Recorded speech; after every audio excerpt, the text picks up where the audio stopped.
One of the key figures in the Russia probe is preparing to tell his story to senators next week. Tonight, businessman Bill Browder talks with senior foreign affairs correspondent Amy Kellogg.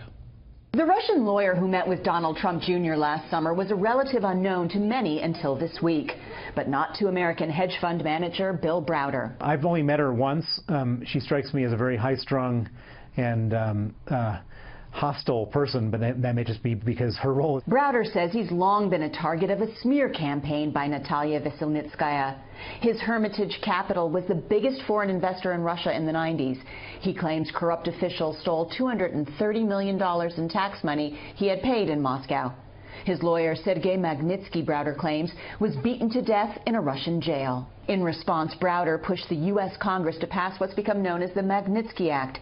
It puts U.S. sanctions on Russians who commit human rights violations.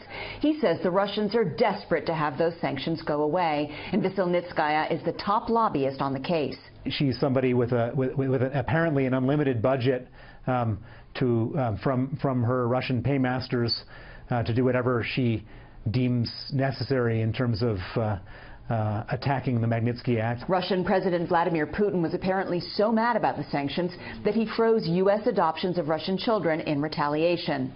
The Kremlin denies Veselnitskaya was an agent of the Russian government, but Browder believes she was sent to offer the Trump team a quid pro quo, ask for the overturn of Magnitsky, and in exchange get political dirt on Hillary Clinton. But apparently, there was no dirt. And then quickly went on to, a story about Russian adoption and how we could possibly help. And really, that's where we shut it down. For her part, Veselnitskaya maintains her independence. I never had and could not have had. I do not represent the interests of anyone other than myself in this situation today. Ironically, Veselnitskaya is representing a man who just made a settlement in U.S. courts to avoid charges of money laundering. Money Browder says was part of what was stolen from him. Browder will be testifying before Congress soon. He believes people such as Veselnitskaya working in America to overturn the Magnitsky Act are not registered as foreign agents or lobbyists and therefore should be subject to prosecution.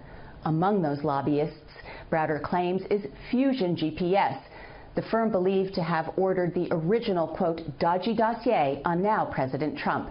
Brett. Amy, thank you.